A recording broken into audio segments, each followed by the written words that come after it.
Segment 3, Gold and Black Live. It's Friday the 13th. It's not a spooky day for anybody, right? But it is hopefully for the Boilermakers. Tomorrow will be a big day in Ross-Ade Stadium. It's going to be a big day by definition when you have the role that Tiffini Grimes, who you're looking at right here, senior women's administrator and deputy athletic director. It's a big day for her because there's lots to do, and you got to make sure that that the game comes off the way you want it to with the team that you administrate, et cetera. It will. It always has, but it's we don't. I thought one thing. I watched your segment on NBC Peacock last week, and you said very clearly, I do the jobs that nobody else sees, but it's important. Talk about that, just that role and how you've in a year plus here now, right, or a year and a half, have assimilated to that and gotten used to being back at your alma mater and in your home state again.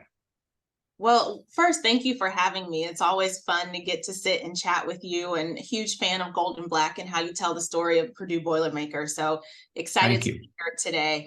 I think Mike Bobinski has established a great senior leadership team, and there's about 14 of us that work in tandem and in concert to put the Boilermakers in the best position to succeed. I'm really privileged in that I get to work in a capacity where I'm more engaged with our coaches and with our student athletes, and being engaged with our coaches and specifically our student athletes is what really fills up my cup.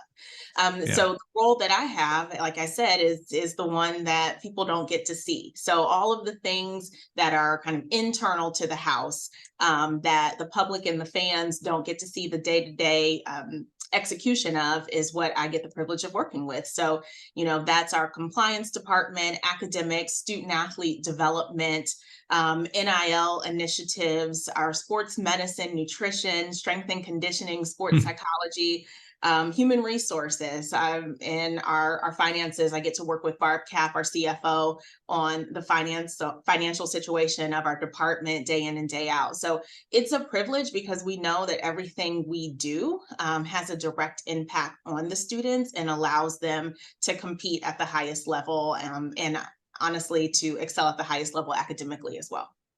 When you read that list or state that list, it's daunting, and it probably is for you as well. I can't necessarily show that, but what's your key to organization? What makes you good at being able to organize and prioritize what needs to be done now so it gets done now, and so that nobody really notices what you're doing because everything is seamless? Well, one of the best strengths of our department, and likely our greatest strength, is our people. Yeah. And that's one of the reasons why I wanted to come to Purdue. I mean, Purdue has a reputation for having great leadership, obviously with Mike, but secondarily to that, the senior leadership team is fantastic. And the people that the senior leadership team have hired to be in the trenches in each of the units is very strong. And so it's easy to show up to work and to work hard because you know that you're aligned and we're all pulling in the same direction. So it's the team. It's absolutely the team of folks around us that allow us to prioritize and pivot when necessary, remain nimble in this fluid landscape of college athletics, but also making sure that we're doing everything with the student athlete in mind. That's the one area that we won't compromise on. They come first. Yeah, and I think it was interesting and well stated in the piece that was on NBC last week, just talking about, that's our litmus test. What is it going to do to benefit and strengthen not only the opportunity but the experience for the student athlete? It's a crazy world though out there. It's changed even in your professional career. I mean, if you look back 5 years ago, the landscape's hardly noticeable. Talk about that, and maybe also the view that lots being done for the student athlete, with NIL, with the transfer portal.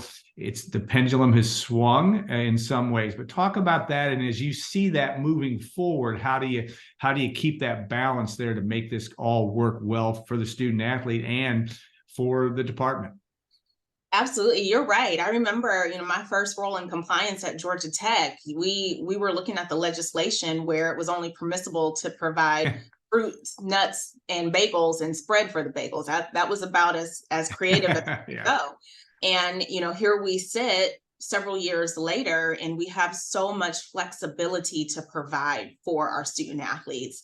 And honestly, at a place like Purdue, where that is our priority, it gives us a lot of comfort and a lot of freedom to continue to be innovative in what those resources look like. It is fluid. It's completely fluid. And we all saw in the media this week that the NCAA released or somehow released a draft of what looks to be potential deregulation in the area of NIL. So we're already talking about what does that look like from an institutional standpoint, and how does that impact our partnership with the Boilermaker Alliance, and how can we make sure that we're not falling behind in that area if there are some more permissive steps that are taken. From the transfer portal, I will say that's probably been a strength for us here. And I don't think the transfer portal has impacted us negatively in any capacity when it comes to the young people that are coming to Purdue.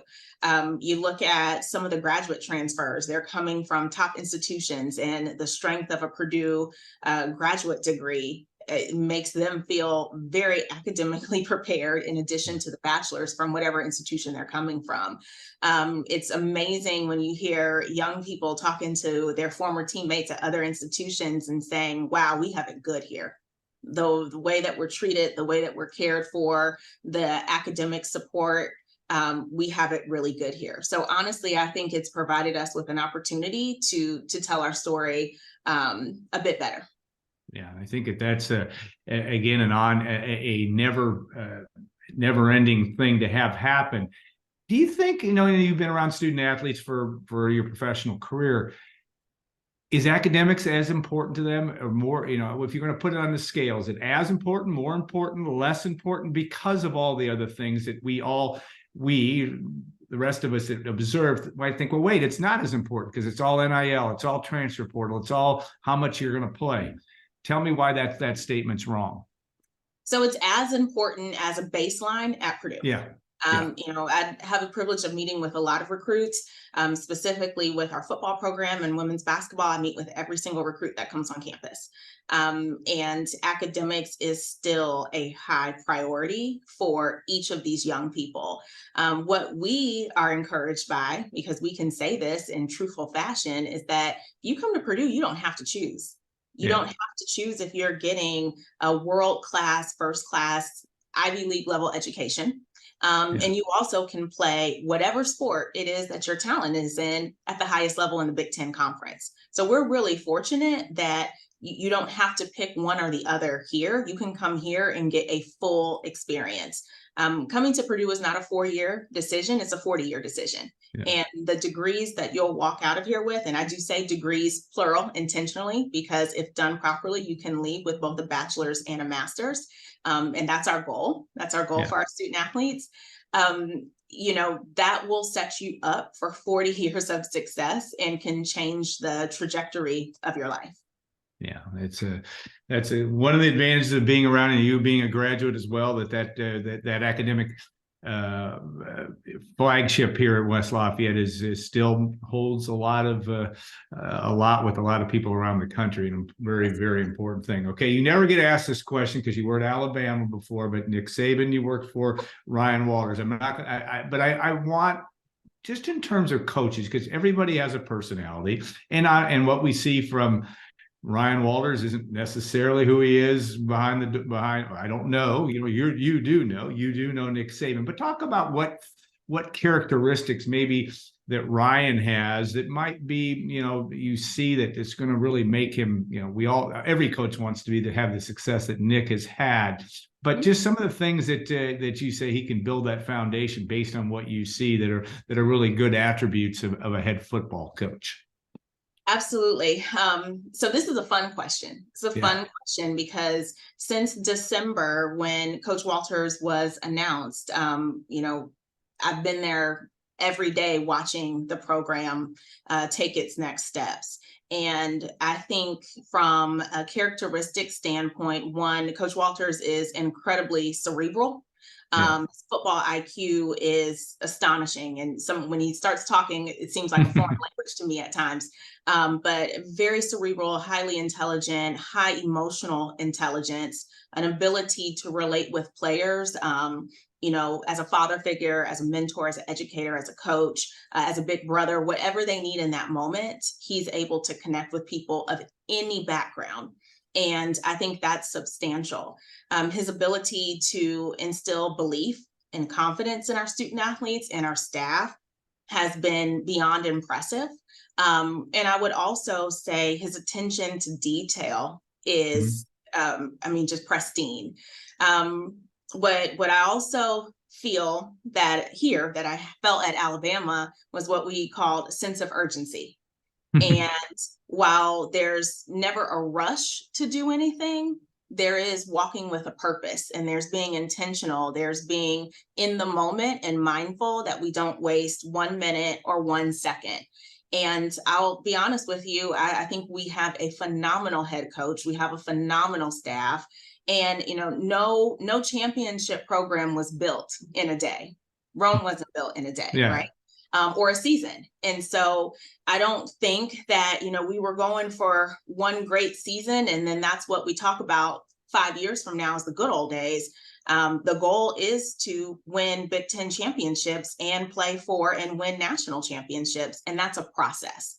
And what I respect about Coach Walters and his staff and the culture that's developing in that locker room is that we understand the dedication to the process, taking pride and enjoying the preparation within the process, and understanding that those building blocks will come and we'll attain the goals. Yes, as Purdue graduate John Wooden said, "Be quick, but don't hurry." I think that's a good tact. And then also in this wonderful world of social media and everything that can get thrown at coaches, student athletes, administrators, whatever that is, what's your message about what is your message, even when you have a one-on-one with Ryan, or when you talk to assistant coaches or student athletes about how to prioritize that and how to keep that noise out of the sphere as much as you possibly can? What's your message to them?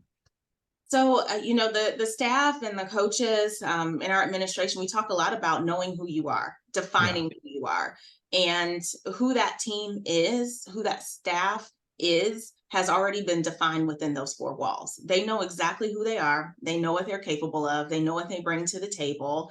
And that's where we have to keep our minds. And we also know what Purdue is, and we're really proud of that. And we want to add to the tradition and the success that Purdue has had and will continue to have. And that's a great, great privilege. No one can define us but us. And that's what they're sticking to. All right, stick to that. You already know that's what it takes, I think, to have that success and to keep your sanity too, for something, I think, from that standpoint. All right, you certainly, one of the interesting things that came out also in that piece was the fact that you're one of three female that really oversee football programs. That's a challenge, maybe by definition, but also a great opportunity. But talk about that, and also your role as being a message sender to others that might want to be in your shoes one day. How do you compartmentalize that, and as you go about your duties? Yeah, so I've just always been taught to work hard. Work hard, treat people right, be able to advocate for yourself. But also, I don't take lightly the fact that being a woman and overseeing football is unique in this space. And so I know that my ability to do a good job may potentially play a role in changing the narrative that you don't have to have played football to be able to have oversight of the sport. I think what makes it significant, and my colleagues, Colleen Sorum at Maryland and Maddie White at IU, we talk about this a lot, is that it's often been said in order to be an athletics director, you have to have football. And in a space where women have not traditionally had that opportunity, it puts women in a space where you don't often get to ascend to the chair. And so we definitely recognize what that means. And not that we subscribe to that philosophy, but if Right. that's what the job requirement is going to be, we want to do a really great job of it so that maybe it opens the doors for others. And maybe, just maybe, it creates a easier pathway to the AD seat at some point somewhere for some of us.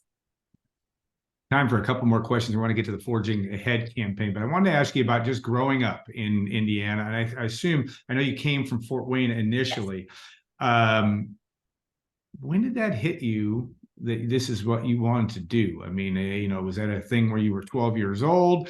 That I knew I wanted to be involved with athletics and I wanted to run programs. I mean, when did this really all come to the fore for you as an individual as you looked at your career? Age 16. Okay.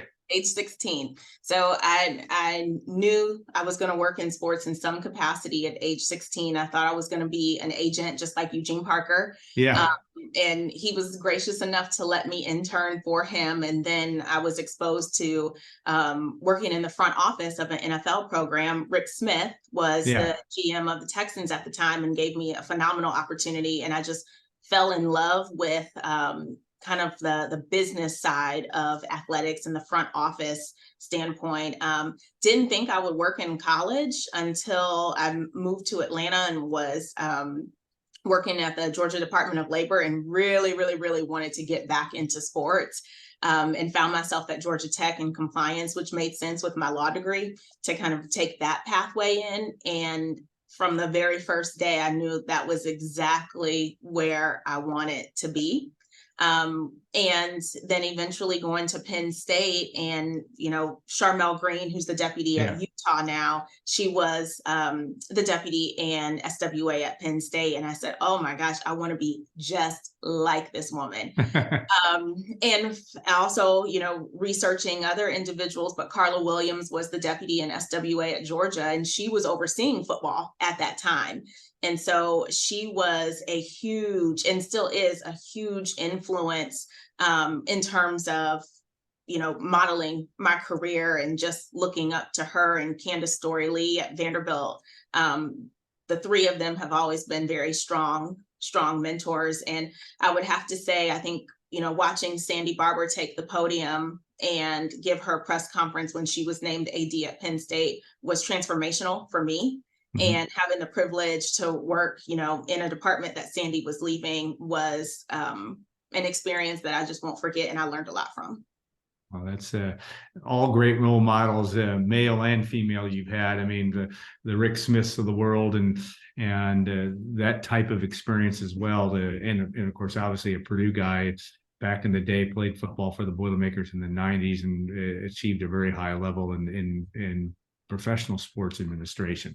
All right, we're Forging Ahead campaign. If you're not, as I said, if you're not moving forward, you're getting behind, and there's probably no field where that's more the case than college athletics. But talk about the campaign that Purdue's doing. It's innovative, it's unique, it's a data-driven process. It's really again, going to benefit student athletes. But talk about that role and what you want to do, what you see as the important thing that can accomplish.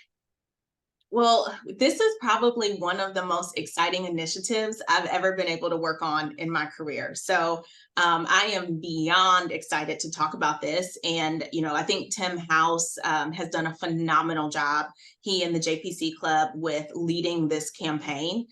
So we're really grateful for his leadership in this initiative. But the Forging Ahead campaign is truly about competitive excellence. And at the end of the spring semester, we sat down with Mike and we just looked at all of our programs and kind of evaluated where we were at competitively. And also, as we prepare for our friends out west to come into the league, we understand that raises the profile of competition. And specifically in our Olympic sports. I mean, the portfolio of those 4 programs is impressive. And it's going to bring a great opportunity for competitive challenges, certainly to our footprint. So we took a look and to see where we're at, and we also did a lot of evaluation on where we could be better. Tim House has talked about our partnership with Profile, and we're really excited about that. It's been amazing to learn from Coach Painter and his staff about how they utilize Profile, with their team dynamics, their culture, and in the recruiting process. And, I think we see the fruits of that labor and how successful they are in those areas. So it's something that we wanted to take and offer to all of our sport programs as a step one. But in addition to the use of Profile, we are excited about just expanding the resources that we can provide to student athletes, both from a sports medicine standpoint. Obviously, healthy student athletes can compete at the highest level. So we're looking at additional resources from sports medicine, a strength and conditioning, a nutrition, academic supports, technology supports, and behavioral medicine and sports psychology. So these are all areas, if you think about Maslow's hierarchy of needs theory, if you take care of the basic needs that a human has and take away the items that they have to worry about, it truly allows them not just to be successful, but allows them to thrive. And that's what we want our student athletes to do. We want to take care of all of their basic needs, remove the hurdles that could prevent them from being successful, to let them truly thrive both academically and athletically. So this is exciting. This is a really exciting time for us. A lot about retention, and in the transfer portal world, that is a key word. Certainly, in terms of you want to get student athletes, kids here, and keep them here. And you have both sides. You have a lot of invested. They have a lot of invested in what's going on. It's a two-way street, and I think that makes a lot of sense in terms of what you're trying to get done. Tiffini, we could go on. We got to about half. I want half of our subjects, but I appreciate your time so much. It is Friday. It is a game day. And it's going to be an exciting day in Ross H. State. Let's hope the weather stays decent tomorrow. We can't control that, though. You can't, as you know, if you can't control something, can't worry about it. But it's going to be a big day in Ross H. Stadium. The Tyler Trent revisit 5 years ago, a very, very important emotional day as well. So, Tiffini, thanks again so much for your time, and we'll look forward to seeing you, as we always say, at the ballpark tomorrow. It's always kind of fun. It's a privilege to be able to do what we do, and that's what's going to be a lot of fun. I want to thank Triple X on the Hill, but on the level of Purdue tradition since 1929, and State Farm agent Trent Johnson at TrentIsMyAgent.com. We're grateful for them, the good folks at WLFI. Gordon Jackson and company for making this happen today, and we'll look forward to. We'll be off next week. We'll be back the following week as well with Gold and Black Live. So have a great rest of your Friday, everybody, and we'll look forward to more next week, or 2 weeks, I should say, on Gold and Black Live.